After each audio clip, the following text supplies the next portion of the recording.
A partir de ahora doy paso entonces a nuestra segunda sesión, que tiene que ver con un tema muy importante para poder entender los procesos constitucionales. Es sobre los procesos comparativos entre los procesos constituyentes latinoamericanos y también de las constituciones latinoamericanas. Lo va a poner el profesor Hugo Tórtora, que es profesor de Derecho Constitucional en la Universidad de Valparaíso, es doctor en Derecho de la Universidad de Valparaíso también. Así que sin más demora le doy paso a Hugo Tórtora para que nos exponga su parecer. Y tienes bastante tiempo para poder exponer, pero agradecería también que dejara un espacio para hacer preguntas. Eso. Muchas gracias, Hugo. Dale. Gracias, Francisco. Gracias a la organización que me tuvieron la gentileza de invitarme. La verdad es que estamos llenos de actividades, todos nosotros y todas nosotras, digamos. Estamos efectivamente estamos ya en la recta final, estamos en las últimas semanas previas al plebiscito, así es que todos estos insumos espero que sean muy útiles para poder tomar buenas decisiones y para poder proyectar bien lo que se nos viene por delante. Agradezco también que se me haya invitado a hablar sobre procesos constituyentes y constituciones latinoamericanas, que es un tema que a mí me apasiona mucho y que respecto del cual entiendo que no se ha estudiado tanto. Siempre está la mirada en torno a lo que ocurre en Europa, lo que ocurre en Estados Unidos, y cuando se habla de Latinoamérica, normalmente se habla de Latinoamérica en términos peyorativos, ¿no? En torno a no queremos copiar tales o cuales modelos, ¿cierto? Como que todo fuera desorden, como que todo fuera una actividad llena de ¿cómo se llama esto? De populismo, etc. Pero para ser riguroso hay que estudiar los modelos para poder tener opinión, ¿no? Entonces, efectivamente, yo voy a tratar de hablar no quiero ocupar mucho tiempo, digamos, pero justamente para abrir el diálogo, pero quiero hablar de este tema desde 4 perspectivas, ¿no? Que desde ya las anuncio. Primero, voy a hablar de los procesos constituyentes, de algunos procesos constituyentes latinoamericanos, porque es posible hablar de todo, ¿no? En segundo lugar, ya en temas de contenido, voy a abordar el tema de los derechos sociales en el constitucionalismo latinoamericano. En tercer lugar, voy a hablar del tema del multiculturalismo, también en los movimientos latinoamericanos. Y por último, voy a cerrar con algunas reflexiones finales, ¿no? Entonces, lo primero, los procesos constituyentes, luego 2 cuestiones de contenido y luego algunas reflexiones, como decía, algunas reflexiones finales para abrir pasos posteriormente al diálogo, a la conversación, a las preguntas, a las críticas que pudiesen haber. Hablemos entonces primero de los procesos constituyentes, ¿ya? Yo diría que si uno observa los últimos procesos constituyentes latinoamericanos, y cuando digo últimos procesos, me voy a remontar, digamos, a lo que ha ocurrido de la década del 90 en adelante, ¿no? Es posible evidenciar al menos 2 líneas de procesos constituyentes. Algunos procesos constituyentes que han sido sumamente democráticos, ¿no? Que han tenido una participación clara del pueblo, la ciudadanía, en la conformación de las nuevas constituciones, y otros procesos que no tienen estas características, que han sido procesos más bien dirigidos por la autoridad de turno, donde la participación del pueblo ha sido marginal, o no ha habido participación ciudadana, y que por supuesto que no son necesariamente un referente para nosotros, ¿no? Solamente voy a mencionar estos últimos para tenerlos, digamos, a la vista, ¿no? Que uno es el caso peruano y el otro es el caso paraguayo, ¿no? En ambos casos fueron constituciones que nacieron, digamos, al alero del poder político. El caso más severo, digamos, fue lo que ocurrió con la Constitución peruana del año 94, que más allá de sus méritos de contenido, que probablemente los tiene, de hecho los tiene, ¿no? Pero no fue una constitución que naciera producto de una asamblea constituyente ciudadana, sino que nace bajo el contexto del gobierno autoritario y dictatorial, derechamente, de Alberto Fujimori. Por lo tanto, no son una buena referencia. Sí me interesa que revisemos los otros procesos, que son los procesos más democráticos, ¿no? Como el caso de Colombia, de la Constitución del 91, de Venezuela del 99, de Ecuador 2008 y Bolivia 2009. Esas son las constituciones que sí quisiera que revisáramos brevemente y rápidamente sus procesos para poder comprender cómo funcionaron y también cuáles son los aportes que podrían realizarse para nuestro propio proceso.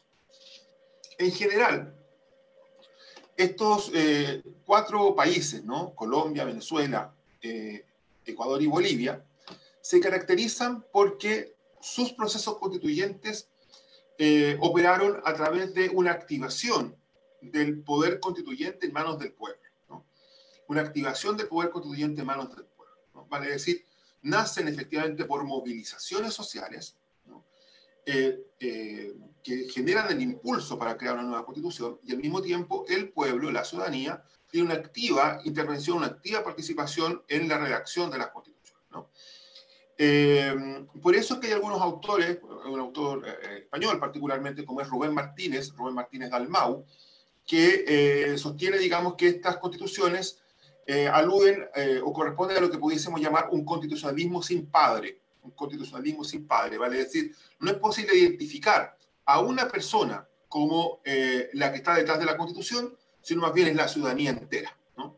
Así no podríamos hablar de la Constitución de Pinochet o de la Constitución de Diego Portales, o qué sé yo, que uno identifica como un autor específico, la Constitución de Jaime Guzmán, sino que en general es una Constitución con un origen ciudadano.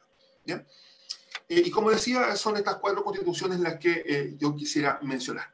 Partiendo, por supuesto, por la Constitución de Colombia del año 1991.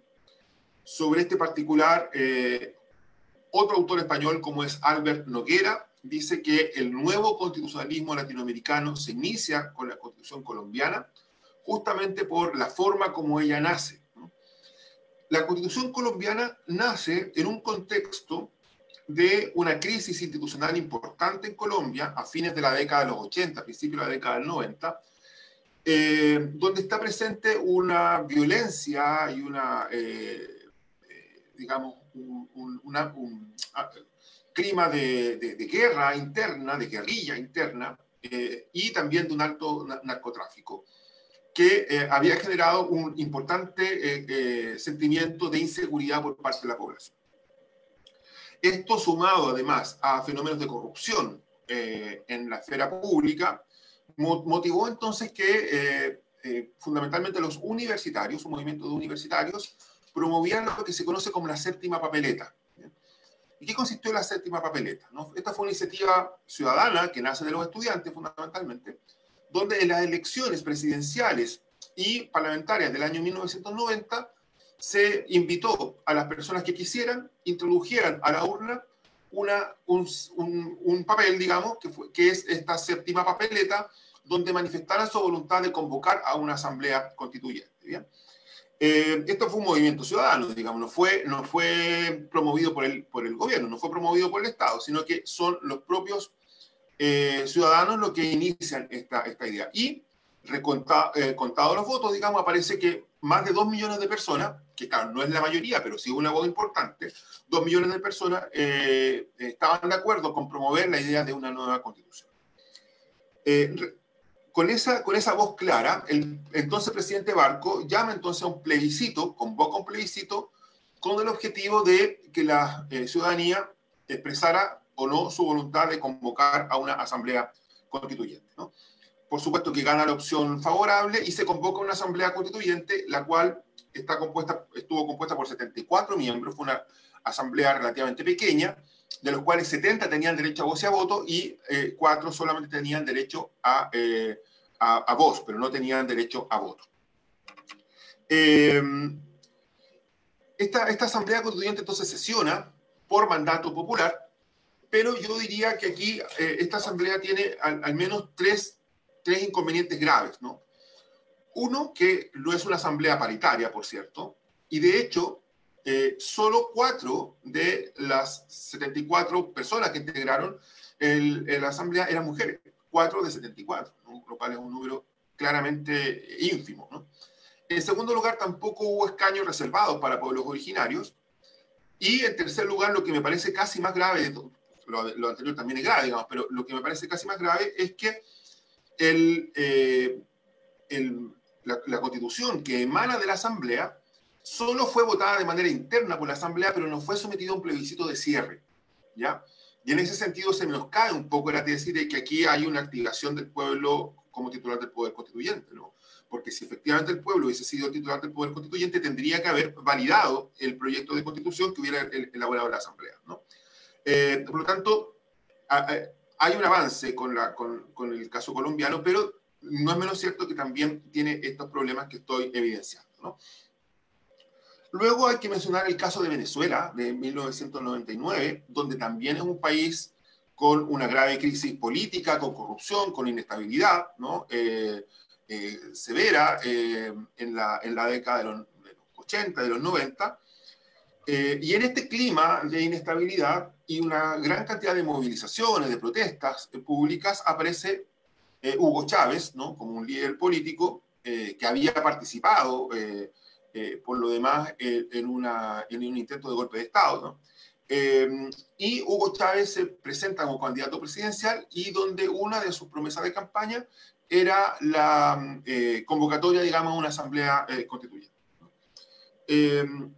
Bueno, finalmente Chávez gana la elección y da cumplimiento a su promesa de convocar a una asamblea y la convoca de inmediato, prácticamente el mismo día de asumido el cargo, digamos, y convoca entonces a un plebiscito para aprobar esta asamblea. ¿Qué dice este plebiscito? Porque es un plebiscito que está redactado, la pregunta en la papeleta está redactada en términos bien sugestivos. Dice lo siguiente, dice, convoca Asamblea Nacional Constituyente para transformar el Estado y crear un nuevo ordenamiento jurídico que permita el funcionamiento de una democracia social y participativa, ¿no? Vale decir, no solamente invita a la creación de una asamblea constituyente, sino que además le dice, mire, ¿estaría de acuerdo usted con una asamblea constituyente que creara una democracia más participativa? O sea, es muy inducida, por decirlo de alguna manera, la pregunta. O sea, yo frente a esa pregunta creo que prácticamente todos diríamos que sí, ¿no? Estaríamos de acuerdo. Bueno, y efectivamente gana la opción apruebo y se convoca entonces hasta asamblea, que es bastante más grande que la asamblea colombiana, está compuesta por 131 miembros, nuevamente sin paridad de género, digamos, e incorpora, sin embargo, una cuota de escaños indígenas, pero en un número ínfimo, ¿no? Solo 4 escaños de 131 estarían destinados a los pueblos originarios, 4 de 131. Entonces, aparece muy escasa la participación. A diferencia del caso colombiano, sin embargo, en Venezuela sí hay un plebiscito de salida donde se aprueba con una mayoría bastante importante la nueva constitución. Sin embargo, Venezuela también presenta algunas dificultades, ¿no? Una ya la expuse, que es la inexistencia de paridad, ni siquiera de cuota de género, pero tiene 2 dificultades que son muy importantes y que tenemos que tratar de evitar, ¿no? Que yo creo que de acuerdo al estatuto de la ley 21.200 debiéramos estar más o menos tranquilos. La primera es que una vez redactada la Constitución y una vez aprobada la Constitución, la Asamblea Nacional Constituyente siguió funcionando, ¿no? De forma paralela al funcionamiento del Estado, cuando en rigor las asambleas constituyentes debieran tener como objetivo la redacción de una constitución y luego ser disueltas, ¿no? En el caso venezolano siguió funcionando, con lo cual se generó efectivamente ahí sí una duplicidad de funciones entre la Asamblea Nacional Constituyente y el Parlamento. Eso no es apropiado dentro del proceso constituyente democrático. Y lo segundo es que esta asamblea se autoatribuyó la titularidad del poder constituyente. Y esto es muy grave, ¿no? Porque la titularidad del poder constituyente recae siempre en el pueblo y las asambleas constituyentes son representantes del pueblo, pero el poder constituyente sigue quedando en manos del pueblo. Como la asamblea se atribuye el poder constituyente, adoptó una serie de medidas que son muy censurables, ¿no? Y que no corresponden dentro de un sistema político. Por ejemplo, reorganiza el Poder Judicial, ¿no? O sea, quiero decir, remueve jueces, por ejemplo, del Poder Judicial, lo cual, por supuesto, no corresponde. Suspende las labores del Congreso, ¿no? La Asamblea suspende y reemplaza al Congreso. Eso tampoco es apropiado, ¿no? La Asamblea solamente le corresponde redactar la Constitución. Y también suspende las elecciones municipales. Todas estas decisiones las adopta entonces la Asamblea venezolana. El siguiente caso que quiero mencionar es el caso de Ecuador, que da lugar, ¿cierto?, a la Constitución del año 2008. En Ecuador desde hace mucho tiempo se había venido hablando de la necesidad de una nueva constitución, ya en la fines de la década del 80, principios de la década de los 90, se había insistido en aquello. Muchos movimientos indígenas se encaminaron a aquello, ¿no? El año 1990 tiene lugar un hito que es bien importante, que fue el levantamiento del Inti Raymi, vale decir, de la festividad, digamos, de los pueblos indígenas, ¿no? El Inti Raymi se celebra el mismo día del Corpus Christi, según la Iglesia Católica, ¿no?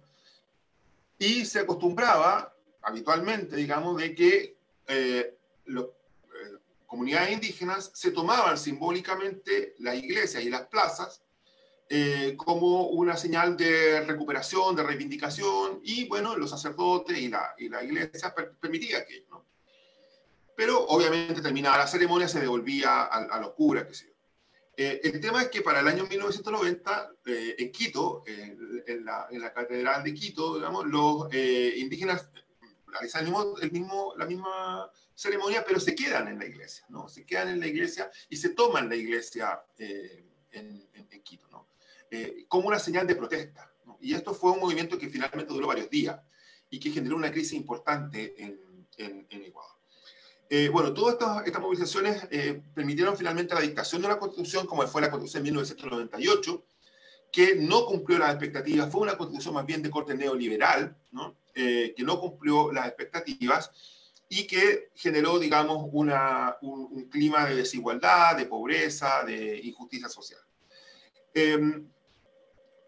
Con todos estos antecedentes, finalmente, como la Constitución del 98 no cumplió los fines que se pretendían, el movimiento social se mantuvo y hacia el año 2007 se inicia unas movilizaciones también importantes, fundamentalmente dirigidas no tanto por las comunidades indígenas como por la clase media y los estudiantes, ¿no? Esta vez molesto, ¿cierto?, enfurecido por la corrupción, por los abusos del gobierno y por un fenómeno que ellos acuñaron como fue la idea de la partidocracia, ¿no? Vale decir, una democracia que había sido capturada por los partidos y partidos que estaban en manos de la élite, ¿no? Y se produce entonces una rebelión importante hacia el año 2007, donde incluso un grupo de personas van al domicilio del presidente Lucio Gutiérrez en una señal, digamos, de protesta. Obviamente no había la intención de ir a matarlo, ni mucho menos, ¿no? Pero sí era una protesta ir a su casa. Y al día siguiente, Lucio Gutiérrez, presidente ecuatoriano, da una declaración pública, digamos, de que estaba muy preocupado por el crimen de violencia, por el clima de protesta, ¿cierto? Incluso anoche vinieron un grupo de forajidos a mi casa, ¿no? Y esta palabra, los forajidos, lo toma el pueblo ecuatoriano y dice, bueno, todos somos forajidos, y esa rebelión se conoció como la rebelión de los forajidos, ¿no? Me recuerda un poco a esta expresión los patipelados que usó una senadora hace algún tiempo para referirse respectivamente al pueblo de Chile, ¿no? Ellos acuñan la idea de los forajidos. Y en este contexto se producen las elecciones presidenciales y el año 2007 gana Rafael Correa. Y Rafael Correa también había promovido, digamos, la Asamblea Constituyente y efectivamente se convoca a la Asamblea Constituyente el mismo día que Rafael Correa asume el cargo, ese mismo día convoca a una Asamblea Constituyente y no lo hace por ley, sino que lo hace por secreto, ¿no? Es el propio presidente quien convoca a un plebiscito para la votación acerca de una Asamblea Constituyente. Dos cosas. Primero, Rafael Correa ese día no jura cumplir la Constitución, porque él considera que la Constitución del 98 es una Constitución ilegítima. Él jura asumir el poder por respeto al pueblo y a las elecciones que le fueron por las cuales él venció, ¿no? Él dice algo así como, ante Dios y ante el pueblo que me ha otorgado este mandato, juro cumplir fielmente esta función, pero no jura por la Constitución del 98, eso como primera cosa. Y lo segundo es que, de acuerdo justamente a la Constitución del 98, él no tenía atribuciones para convocar este plebiscito, por lo tanto hubo una discusión jurídica sobre ese punto y la Corte Suprema finalmente le dio la razón a Rafael Correa y se validó este plebiscito. En este plebiscito, digamos, finalmente se aprueba esta Asamblea Constituyente. Esta Asamblea Constituyente también tiene el problema, digamos, de que no tiene escaños reservados, tampoco tiene una representación de mujeres, ¿no? Y también asume otras atribuciones que en rigor no le competen directamente a una asamblea. Sin embargo, tenía tanto respaldo ciudadano la asamblea que de alguna manera se obvió, se dejó pasar todos estos inconvenientes y se genera una constitución muy, muy interesante en la constitución ecuatoriana, más allá de las objeciones o de las observaciones que uno puede hacer, una constitución muy interesante, la ecuatoriana, que podemos revisar un momento más. Y por último, el caso boliviano, ¿cierto? El caso boliviano es una constitución que tiene un origen claramente indigenista, que se inicia a partir de también movimientos indígenas del año, que empiezan a partir del año 1990. Aquí están las marchas indígenas. Hubo una gran cantidad de marchas que eran kilométricas, de muchos cientos de kilómetros, que realizaban los indígenas por el territorio. Además de ello, la llamada guerra del agua y la guerra del gas, hasta que llega Evo Morales, triunfa Evo Morales, el primer presidente aymara, quien convoca efectivamente a esta asamblea constituyente, compuesta por 255 miembros, con una cuota de indígenas muy baja nuevamente, 3 escaños indígenas solamente, pero por la conformación social de Bolivia, igualmente había muchos representantes indígenas en la asamblea, y si bien no se establece paridad, ni se establece una cuota de género, lo que sí se establece es que al menos un asambleísta por distrito tenía que ser mujer. Un asambleísta por distrito tenía que ser mujer. Esto, por supuesto, no da lugar a la paridad, pero sí hay una preocupación por la representación femenina. Bueno, y este resultado finalmente es plebiscitado y también triunfa la opción, por supuesto, favorable a la Constitución. Entonces, eso un poco en resumen, algunas líneas generales en torno a los procesos constituyentes latinoamericanos. Dos menciones respecto de cuestiones de contenido, y solamente voy a concentrar en lo que tiene que ver con derechos sociales y multiculturalismo. En relación con los derechos sociales, la verdad es que nuestra historia constitucional latinoamericana, salvo México, había sido muy débil en materia de derechos sociales, ¿no? ¿Y dónde se quiebra esto? Se quiebra fundamentalmente con la Constitución de Brasil del año 88, la propia Constitución de Colombia del año 91, bueno, y de ahí en adelante Venezuela, Ecuador y Bolivia también son constituciones que recogen con bastante fuerza los derechos sociales, ¿no? Todas estas constituciones diseñan al Estado respectivo como un Estado social de derecho, ¿no? Se empieza a incorporar la idea del Estado social como un elemento central de formación de los Estados, ¿no? Yo creo que nuestra Constitución también debiera seguir esta misma línea, ¿no? Como decía Gianluca recién, es importante que los Estados asuman un rol más activo, no meramente subsidiario, sino que efectivamente más activo en la satisfacción de los derechos sociales. E incorpora una serie de derechos novedosos que no habían estado presentes en las constituciones anteriores, ligados justamente a esta categoría de derechos sociales, ¿no? El caso, por ejemplo, del derecho a huelga, del derecho a la alimentación, el derecho humano al agua, el derecho a la vivienda, el derecho a la ciudad, en el caso de Colombia, el derecho al recreo, los derechos de personas en situación, digamos, de vulnerabilidad, como ocurre con los niños, niñas y adolescentes, los ancianos o las personas en situación de discapacidad, ¿no? Entonces, hay una línea importante de evolución en materia de derechos sociales que es perfectamente identificable en las constituciones latinoamericanas recientes. Y lo otro que también destaca dentro del ámbito de los derechos sociales es que también estas constituciones han reconocido la plena efectividad de los derechos sociales, lo que significa que las acciones judiciales, que ellos llaman recursos de amparo y que nosotros llamamos recursos de protección, cubren también los derechos sociales, ¿no? Eso hace diferencia con el caso chileno, que como ustedes seguramente saben, el recurso de protección solo cubre los derechos individuales, pero no cubre los derechos sociales, ¿no? Yo no puedo interponer un recurso de protección por derecho a la salud, ni puedo interponer un recurso de protección por derecho a la educación, ¿ya? En cambio, en estas constituciones latinoamericanas sí hay un avance importante en orden a dotar a estos derechos de acciones protectoras. Y el tercer punto que quiero tocar, ya para cerrar a continuación con algunos comentarios finales, es la cuestión de la multiculturalidad, ¿no? Yo aquí concuerdo con lo que sostiene un autor español, Bartolomé Clavero, ¿no? Que en Latinoamérica ha gobernado un modelo de colonialismo, ¿no? De desconocimiento de los derechos de los pueblos originarios, ¿no? Durante todo el siglo XIX y buena parte del siglo XX, ¿no? Fueron los pueblos originarios fueron absolutamente desconocidos, ¿no? Y fueron asimilados por la cultura occidental.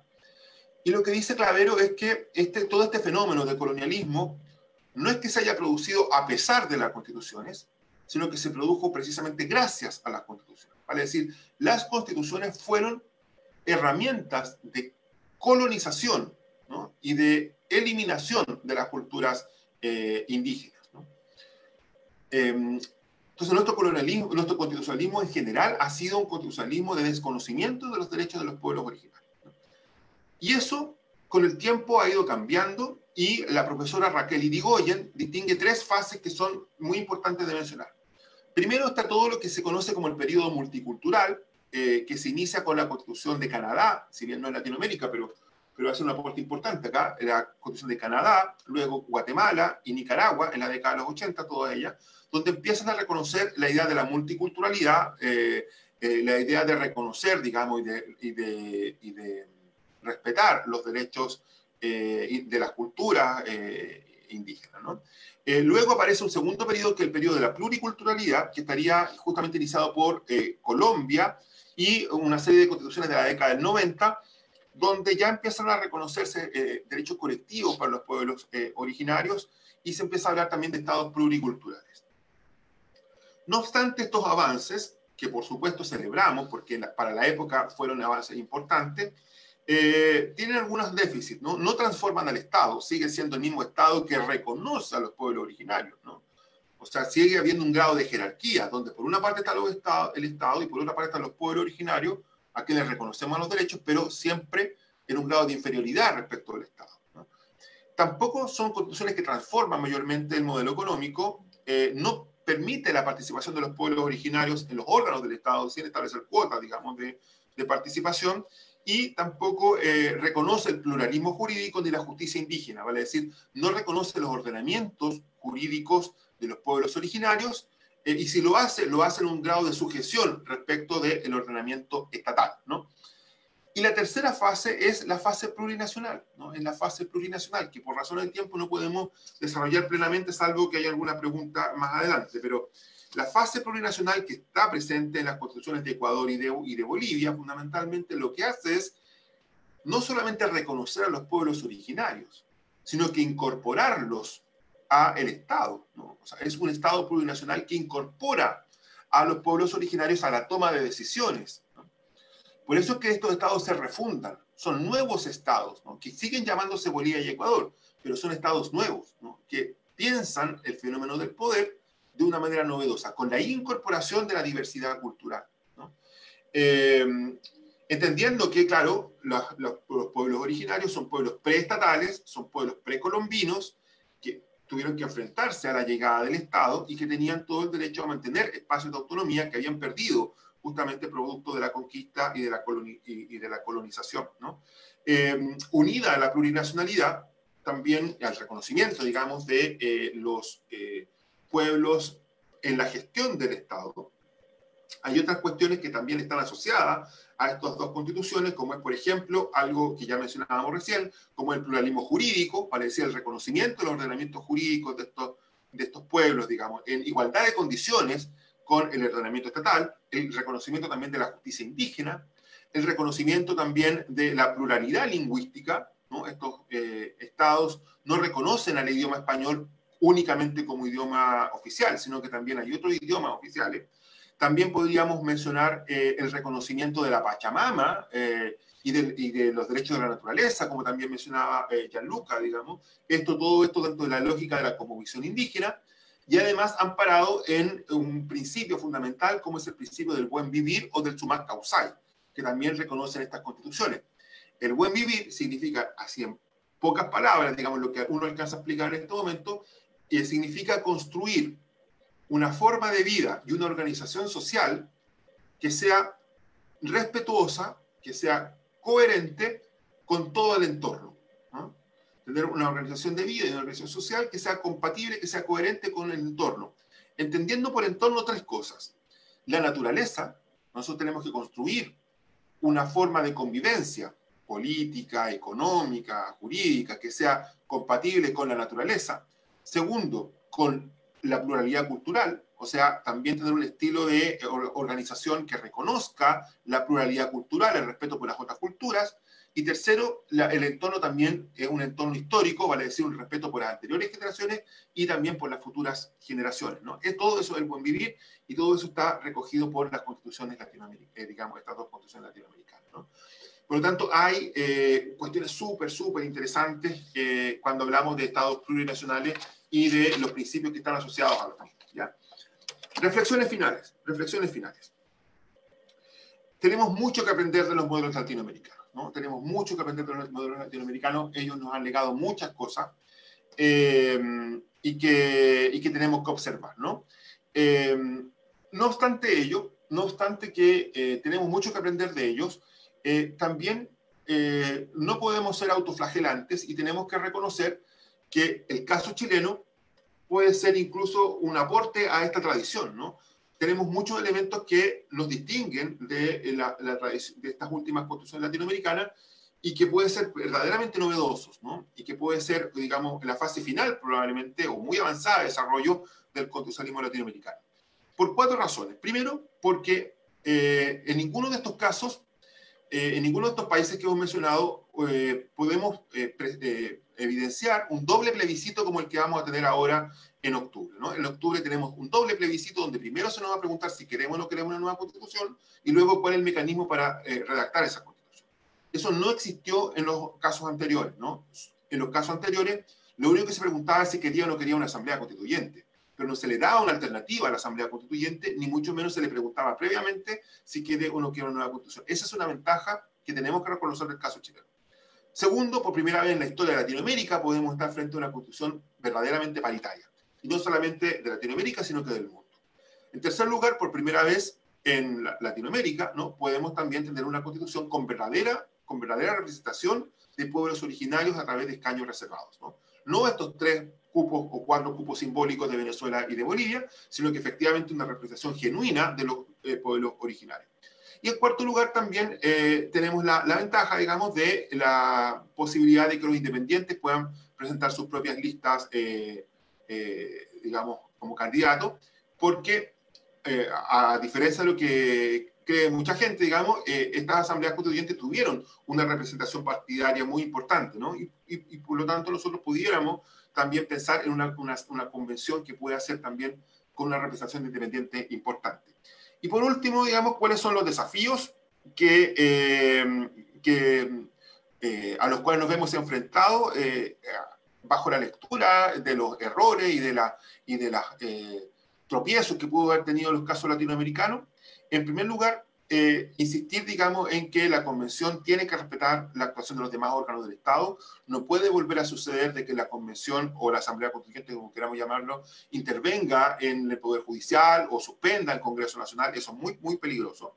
En segundo lugar, es importante también tener presente que esta Convención Constitucional y en la futura Constitución se haga cargo de algo que no se hicieron cargo correctamente las constituciones latinoamericanas, que tiene que ver con meterle mano efectivamente a lo que ya se ha dicho, la sala de máquinas, ¿no? O sea, hay que intervenir el sistema democrático. estas constituciones son muy buenas, son muy interesantes como en el ámbito de los derechos fundamentales, pero siguen manteniendo un régimen, por ejemplo, de alto presidencialismo, un régimen incluso de autoritarismo en muchos casos, y eso, por supuesto, que tenemos que observar en la Constitución. La Constitución chilena, la próxima Constitución chilena tiene que generar un sistema democrático mucho más profundo que el que ha venido quedando diseñado en la Constitución latinoamericana. Esto unido al tercer punto, que tiene que ser una constitución que le dé más estabilidad al sistema político que lo que hemos observado en Latinoamérica, ¿no? La constitución ecuatoriana es muy bonita, la constitución boliviana es muy bonita, pero ya vemos cómo está Correa y ya vemos cómo está Morales, digamos. En Bolivia hubo un verdadero golpe de Estado, ¿no? Producto tanto de los errores del propio Morales como de una presión extranjera y de la aristocracia boliviana, ¿no? Pero las constituciones tienen que dar algún tipo de solución a aquello, ¿no? Probablemente un modelo parlamentario podría ayudar a este último punto. Y el cuarto desafío, que con esto ya cierro, es que también poder generar una constitución donde efectivamente los derechos de las mujeres queden verdaderamente representados. Producto de que vamos a tener, si así se resuelve, ¿no?, una convención paritaria, probablemente las mujeres, que han sido las grandes ausentes del constitucionalismo latinoamericano, sí tengan una representación importante en la futura constitución chilena. Bien, eso por el momento. Gracias. Traté de ir más o menos rápido, yo a lo mejor me pasó un poquito del tiempo, pero había mucho por lo que hablar, ¿no? Muchas gracias y quedo atento a sus preguntas. Muchas gracias, Hugo. Para nada, estuvo súper completa y buena la exposición. Tal como dije en el chat, pueden hacer preguntas desde ahora ya para que Hugo pueda responder. Tenemos máximo hasta las 2, queda media hora, pero podemos terminar antes si no hay más preguntas, así que, bueno, depende de ustedes.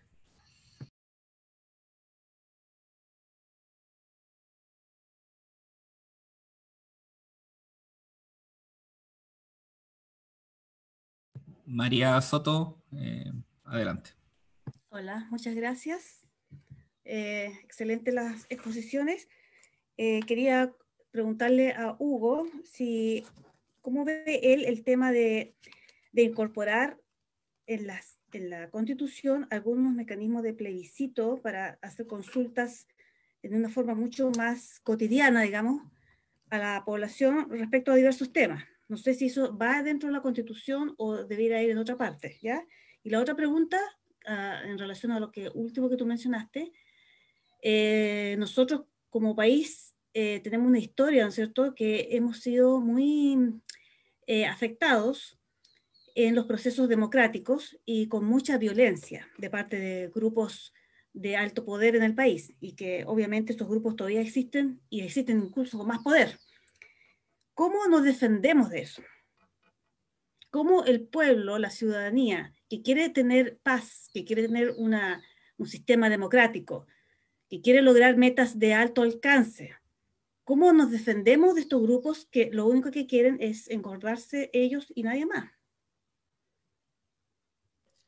Perdón, para poder aclarar solamente la pregunta, cuando tú te refieres a estos grupos, ¿de qué grupo estás hablando específicamente? Bueno, Para la poder derecha, responderte mejor. la ultraderecha quebró el sistema democrático de una forma muy violenta, pudiendo haber optado a otras formas, y lo sigue haciendo de otras formas ahora, y lo va a continuar haciendo. Ya, perfecto. Gracias. Te lo preguntaba porque otros podrían decir, no sé, por los violentistas, que sí, poder haber distintas miradas respecto a esa pregunta, que es muy interesante y que te la voy a tratar de respondértela. En relación con lo primero, con los plebiscitos, por supuesto que esta es la instancia para generar mecanismos de democracia más participativa, digamos, donde efectivamente los ciudadanos y las ciudadanas tengamos mayor intervención para la toma de ciertas decisiones, ¿no? Lo que yo he venido diciendo, y no son palabras mías, sino que yo sigo aquí a Rousseau, ¿no?, que pareciera que en estos sistemas, en estos modelos como el chileno, estos modelos de democracia puramente representativa, nosotros somos ciudadanos y somos ciudadanas solamente el día que votamos. Pero el día siguiente de los comicios, nosotros no somos ciudadanos, ¿no?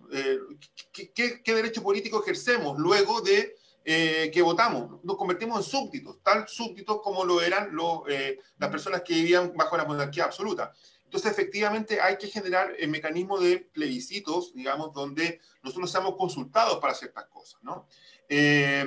Con el debido cuidado también de que tampoco podemos vernos todos los días votando en plebiscitos, digamos, pero pareciera que hay ciertas decisiones que debieran ser consultadas y también ciertas decisiones que nosotros pudiésemos promover ciertos plebiscitos, ¿no? No que seamos siempre convocados por el gobierno, sino que también nosotros pudiésemos promover ciertos plebiscitos. Sobre este punto, por ejemplo, en Uruguay está la figura de los plebiscitos anulatorios de leyes, y en Bolivia y en Ecuador están los plebiscitos revocatorios de mandato, y en Perú, digamos. Los anulatorios de leyes se juntan un cierto número de firmas, y si nosotros queremos anular una ley, juntamos un número de firmas y convocamos un plebiscito para que entre todos decidamos si acaso una ley la queremos mantener o la queremos eliminar. Estoy pensando, por ejemplo, en la ley de pesca, ¿no? Donde nosotros pudiésemos juntar, no sé, 20.000 firmas o 50.000 o 100.000 firmas, y con ello convocar un plebiscito nacional y que nosotros decidiéramos si queremos mantener o no queremos mantener la ley de pesca, por ejemplo, ¿no? Y también está el plebiscito revocatorio de mandato, donde un grupo de ciudadanos también convocan un plebiscito para decidir si una autoridad continúa o no continúa en el cargo. Y eso no es que nos convoquen a plebiscito, sino que nosotros nos autoconvocamos, ¿no? Yo creo que sí. En resumen, sí, yo estoy de acuerdo con una mayor participación ciudadana, por ejemplo, a través de los plebiscitos.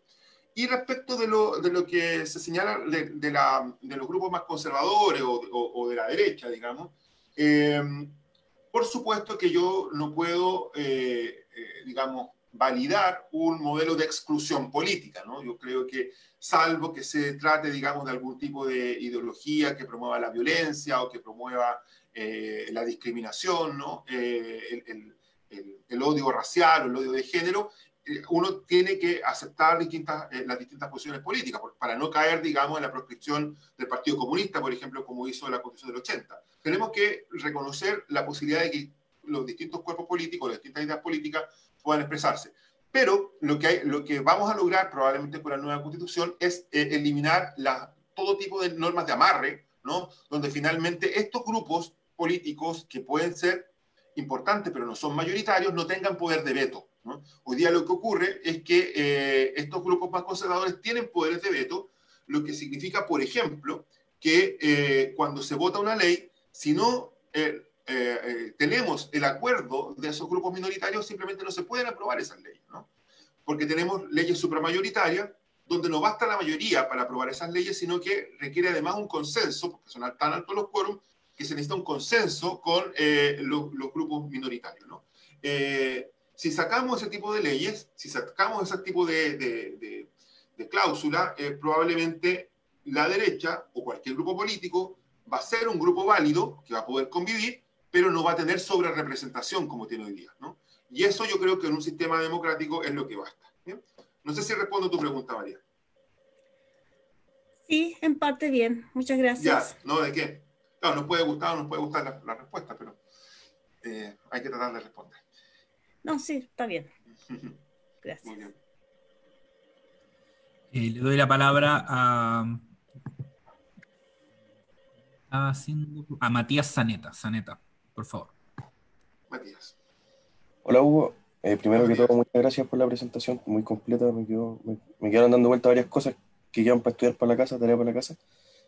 Voy a reiterar la pregunta que hice antes en base a lo que me planteó Gianluca, que me recomendó que te preguntara a ti, que más o menos cómo crees que se puede balancear un poco los poderes, refiriéndose netamente al Ejecutivo, Legislativo, Judicial, con el objetivo un poco de salir de esta concentración que caracteriza a las constituciones chilenas del portalismo, que se adjudica mucho por el Ejecutivo y que también, por lo que tengo entendido, caracteriza un poco a las constituciones latinoamericanas.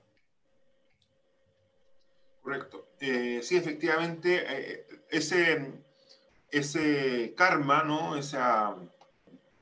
Ese virus no lo hemos podido extirpar, ¿no? Que es el virus del hiperpresidencialismo, que por debajo de la idea del hiperpresidencialismo hay una dosis de autoritarismo, por lo demás, ¿no? Eso implica meterle mano al sistema político y eso implica meterle mano a los regímenes políticos, ¿no? Una forma, digamos, de poner término o de atenuar el hiperpresidencialismo es pensar en otros regímenes políticos, ¿no? Uno podría ser mantener el modelo presidencial, pero restándole atribuciones, ¿no? O bien también otorgándole al Parlamento mayores posibilidades de fiscalización y de control. Pero yo probablemente lo que hay que hacer en definitiva es ir avanzando hacia otros regímenes políticos, ¿no? No solamente presidenciales. Y claro, está en el otro, como una opción cierta, y que yo creo que hay que tomárselo muy en serio, que es la opción de los regímenes parlamentarios, ¿no? De pensar probablemente en un régimen parlamentario con un ejecutivo con dos cabezas, ¿no? Un ejecutivo bicéfalo, como se llama, con un jefe de Estado, que podría ser un presidente elegido, y un primer ministro que nazca desde el propio Parlamento, ¿no?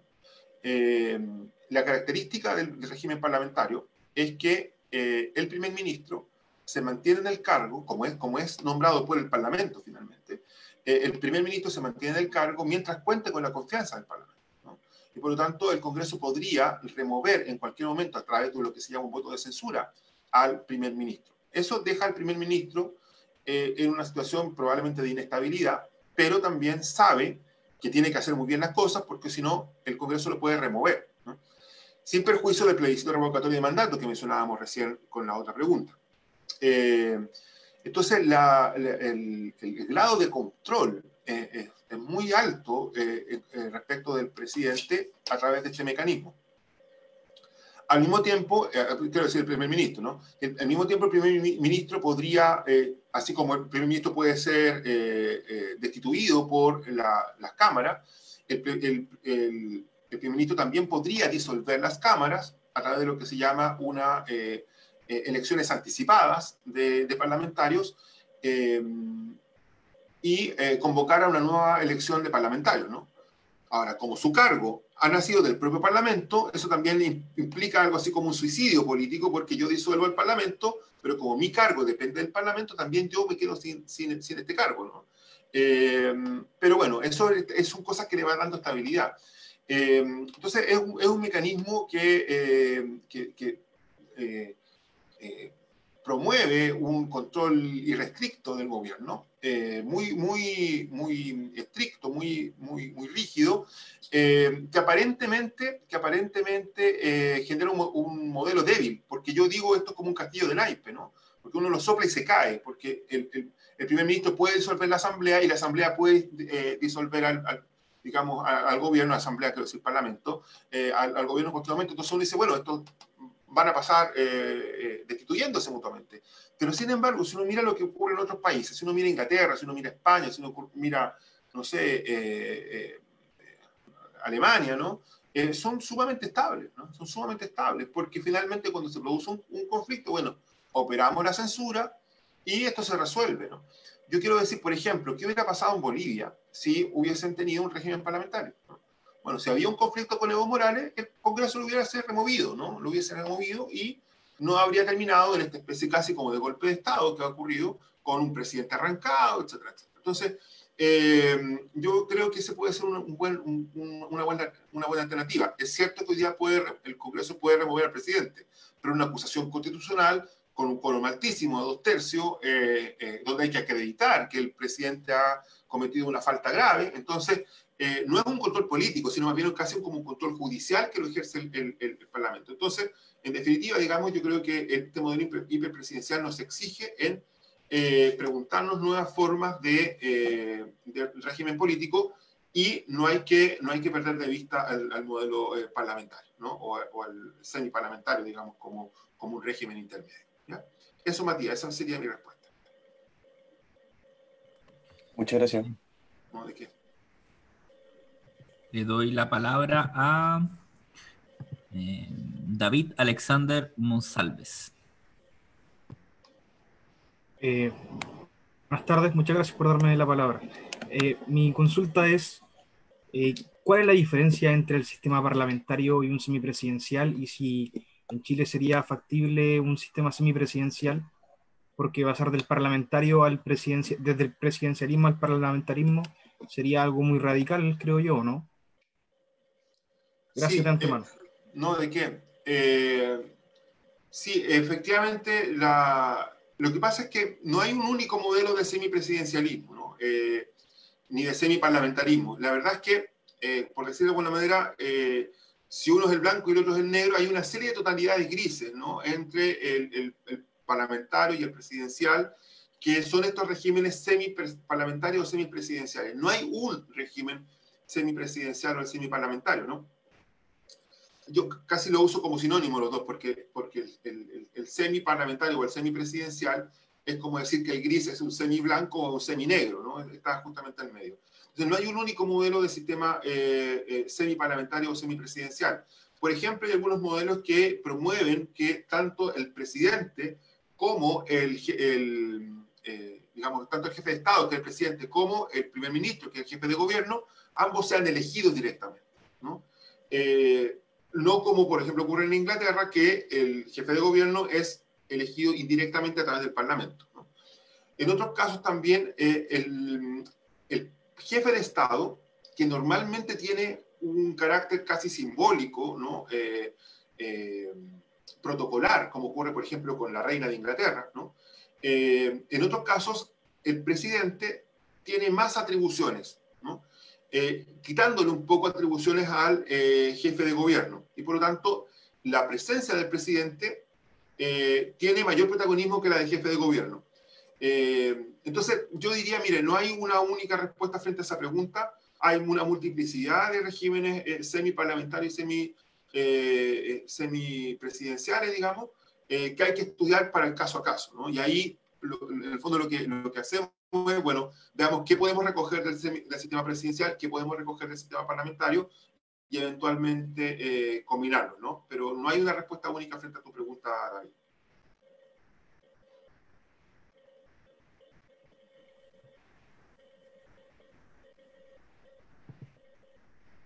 Bueno, la última pregunta te la voy a hacer yo. Eh, eh, Quisiera saber, si me puede contestar, cuál es la tendencia mayoritaria en Latinoamérica en torno a esta dicotomía federalismo, Estado centralizado y todos sus grises entre medio.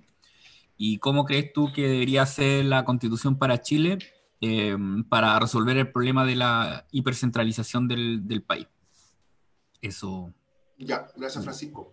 Yo primero quisiera decirle que no estoy tan de acuerdo con señalar que las opciones es federalismo o modelo centralizado, ¿no?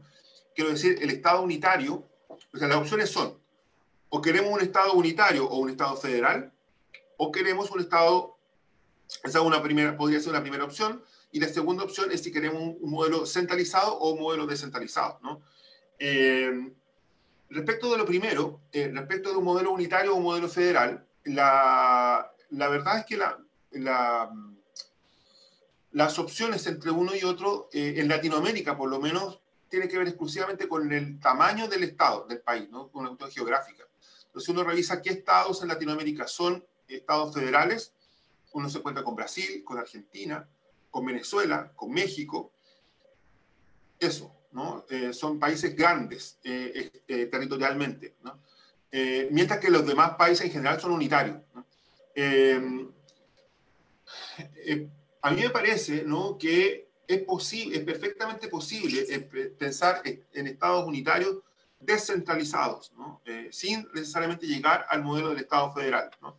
Tengo algunos reparos con el Estado federal. A mí me encanta el modelo del Estado federal, pero no sé si hoy día en Chile estamos en condiciones de asumir aquello, por varias razones. En primer lugar, porque no es una consecuencia necesaria pensar de que el federalismo conduce a la descentralización. Puede haber un federalismo que puede ser perfectamente centralista, ¿no? Por ejemplo, ¿qué ocurre si acaso en la elección de los gobernadores de cada estado federal, los candidatos son puestos por los partidos nacionales, ¿no? Y finalmente quien llega, como ocurrió por ejemplo con los senadores, ¿no? Y tenemos, no sé, por un ejemplo, ¿no?, a Moreira como senador por Puerto Montt, ¿no?, por Valdivia, ¿no? qué tiene que ver ese senador por esa zona, ¿no? Entonces, por decir un ejemplo. Entonces, puede haber un Estado federal donde finalmente los gobernadores y los parlamentarios federales, ¿no? Porque cada Estado federal tiene su propio parlamento, sean designados por, por los partidos nacionales, e igualmente nos vamos a quedar con un modelo totalmente centralizado igual, ¿no? Entonces, lo que a mí ese es un problema. El otro problema tendrá que ver también con el tema de los recursos económicos, digamos, no todas las regiones van a poder autofinanciarse. Entonces, mi opinión es que siguiendo un poco el modelo latinoamericano, es mantener los estados unitarios, porque no tenemos la extensión de Brasil, Argentina o México, mantener el estado unitario, pero reconociendo autonomías a determinadas zonas específicas, ¿no? Profundizar la regionalización, por cierto, dotando a las regiones de mayores atribuciones. Me parece que tenemos muchas regiones. No es una buena idea seguir diseminando el territorio chileno, porque mientras más regiones tengamos, cada región va a ser más débil frente al centralismo de Santiago, ¿no? Entonces yo mantendría la regionalización profundizando el modelo, digamos, dándole más atribución a las regiones, ojalá con regiones más grandes en realidad. Descentralizando también las regiones en su interior, ¿no? Porque tampoco parece razonable que una persona de San Felipe, por cada trámite que tenga que hacer, tenga que venir a Valparaíso, ¿no? O en otras regiones más grandes eso puede ser aún más grave. Entonces yo mantendría el Estado unitario con una mayor regionalización, con una más profunda regionalización, pero dotaría de autonomías a ciertas zonas del territorio, ¿no? Por supuesto que la zona insular, ¿no? A Juan Fernández y a Pascua, o a Rapa Nui, quiero decir, pero también a alguna otra zona, por ejemplo, Gualmapu. Yo a Gualmapu, en el contexto de un Estado plurinacional, yo le reconocería cierto grado de autonomía a esa zona, ¿no? No independencia, por supuesto, ¿no? Pero sí autonomía, una mayor autonomía. O bueno, independencia, eso se discutirá.